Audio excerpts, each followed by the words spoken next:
Hello बच्चों। तो आज हम सीखेंगे यूरिया निर्माण की विधि। हमारे बॉडी में जो यूरिया साइकिल होता है, यूरिया साइकिल होता क्या है?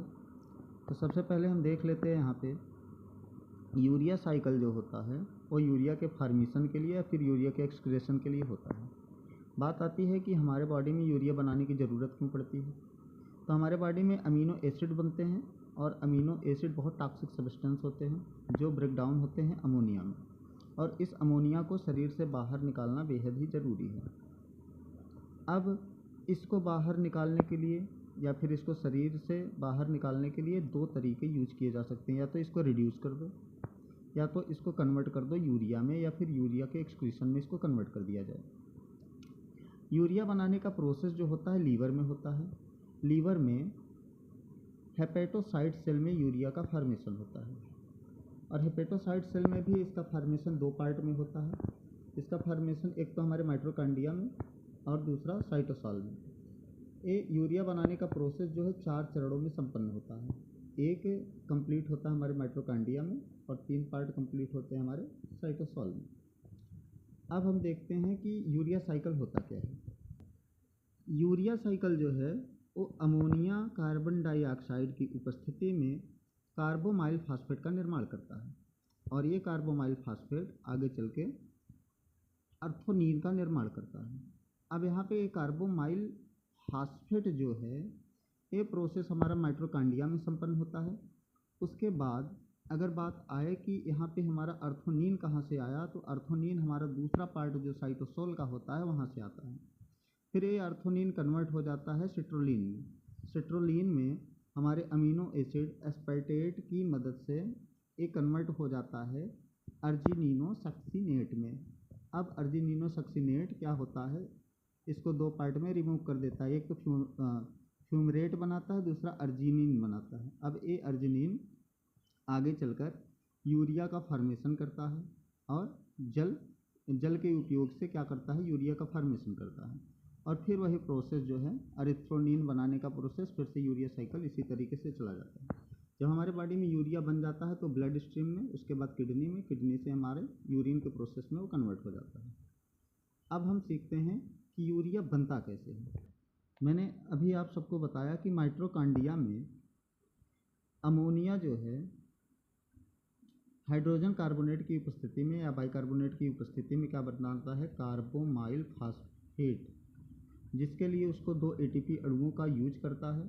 उसमें से वो क्या करता है, एक फास्फेट अणु को बाहर निकाल देता है और 2 अणु का उपयोग करता है। फिर उसके बाद हमारा दूसरा प्रोसेस, यानी ये हमारा पहला प्रोसेस है। पहला प्रोसेस कहाँ कंप्लीट होता है, यहाँ पे कार्बोमाइल फास्फेट हमारा बना, क्लियर है। माइटोकॉन्ड्रिया में यहाँ पर NH4 जो होता है हमारा कार्बन डाइऑक्साइड की उपस्थिति में क्या बनाता है, एटीपी अणुओं का उपयोग करके कार्बोमाइल फास्फेट बनाता है। और दूसरा प्रोसेस जो हमारा साइटोसोल में होता है, इसमें हमारा जो है अर्थोनीन जो है ये क्या करता है,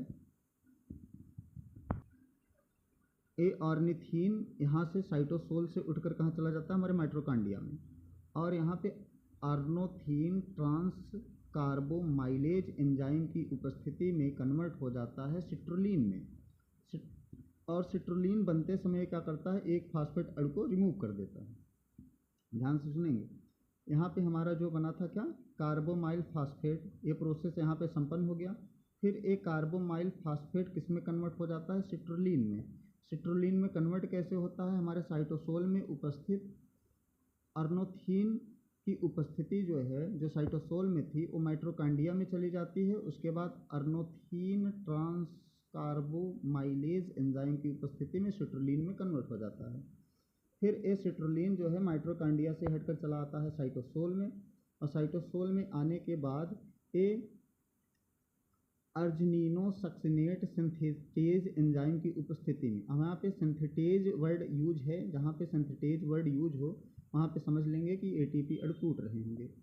तो ये क्या होता है, हमारा सिट्रोलिन जो है इस एंजाइम की उपस्थिति में यहाँ पे एटीपी अणुओं को निकाल कर, यहाँ पे ट्राईफास्फेट है, यहाँ पे 2 फास्फेट अणु को निकाल देगा ना, यानी पायरोफास्फेट अणु को रिमूव कर देगा। उसके बाद ये बनाता है हमारा सिट्रोलिन AMP इंटरमीडिएट। क्या बनाएगा, सिट्रुलिन अर्जिनोसक्सिनेट सिंथेटिजेज के मदद से क्या बनाता है हमारा, सिट्रुलिन AMP इंटरमीडिएट। अब ए इंटरमीडिएट एक हमारा दूसरा अमीनो एसिड इसके साथ आके जुड़ता है जिसका नाम है एस्पर्टेट। ये एस्पर्टेट और सिट्रुलिन जो होते हैं ये आपस में जुड़कर निर्माण करते हैं अर्जिनिनोसक्सिनेट का। अर्जिनिनोसक्सिनेट के निर्माण में भी सेम उसी एंजाइम की मदद मिलती है जो कि यहाँ था हमारा अर्जिनिनोसक्सिनेट न सिंथेटेज नामक एंजाइम। और ये अर्जिनिनोसक्सिनेट एंजाइम जो है आगे चलकर फ्यूरमेट में कन्वर्ट हो जाता है, यानी फ्यूरमेट यहाँ से रिलीज हो जाता है। फ्यूरमेट रिलीज होने के बाद ये फ्यूरामेट प्रोसेस जो है क्रेब्स साइकिल में यूज हो जाता है। फिर आगे जो है ये अर्जिनिनोसक्सिनेट ये दो भाग यहाँ पे क्या होता है, जब ये टूटेगा टूटने के बाद अर्जिनिन में बदल जाता है। अर्जिनिन में बदलने के लिए यहाँ पे अर्जिनिनोसक्सिनेज एंजाइम की आवश्यकता पड़ती है। फिर ये अर्जिनिन क्या होता है, अर्जिनेज एंजाइम की उपस्थिति में यूरिया और जल के उपस्थिति में क्या करता है, यूरिया में कन्वर्ट हो जाता है। अब ये अर्जिनिन जो है आगे चलकर फिर हमारे अर्थिनीन एंजाइम में अर्थिनीन में फिर कन्वर्ट हो जाता है, ऑर्निथिन में फिर कन्वर्ट हो जाता है। इस तरीके से हमारे यूरिया का साइकिल संपन्न होता है। हम इसको दूसरे चित्र की मदद से देखते हैं। यहाँ पे हम देख सकते हैं कि हमारा यहाँ पे जो है ये माइटोकॉन्ड्रिया का है, ये हमारे साइटोसोल में होने वाले परिवर्तन हैं। यहाँ पे दिया है कि अमीनो एसिड जो है ट्रांसमिशन होता है ग्लूटामेज में, उसके बाद ये कन्वर्ट होता है अल्फ़ा कीटो ग्लूटामेज में। अमोनिया जो है हमारा कार्बोमाइल फास्फेट का निर्माण करता है। फिर एक कार्बोमाइल फास्फेट से हमारा बनता है सिट्रुलिन, सिट्रुलिन से हमारा एस्पर्टेट, एस्पर्टेट से हमारा अर्जिनोसक्सिनेट, सक्सिनेट फ्यूरामेट में कन्वर्ट हो जाता है जो क्रेब्स साइकिल में यूज किया जाता है। अब ये सक्सिनेट जो होता है अर्जिनिन का निर्माण करता है। फिर इस अर्जिनिन से अर्थिनीन साइकिल फिर से शुरू हो जाता है, यानी यूरिया साइकिल के लिए हमको यही कुछ नाम याद करने पड़ेंगे।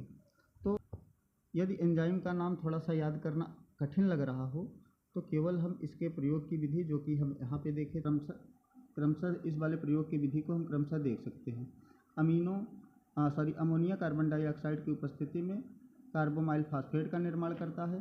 कार्बोमाइल फास्फेट से अर्थिनीन जो है उसके बाद हमारा होता है ये कन्वर्ट हो जाता है सिट्रुलिन में, सिट्रुलिन से अर्जिनिनोसक्सिनेट में, सक्सिनेट जो है फ्यूरामेट में कन्वर्ट हो जाता है। फिर अर्जिनिन जो होता है यूरिया का सिंथेसिस करता है। फिर वही अर्जिनिन क्या करता है, अर्थिनीन का फिर से निर्माण करता है। और उसके बाद ये यूरिया जो है हमारा ब्लड स्ट्रीम में चला जाता है, उसके बाद किडनी के माध्यम से यूरिन के रास्ते से बाहर निकल जाता है। आई होप आप सबको समझ में आया होगा। वीडियो को ज़्यादा से ज़्यादा शेयर करें।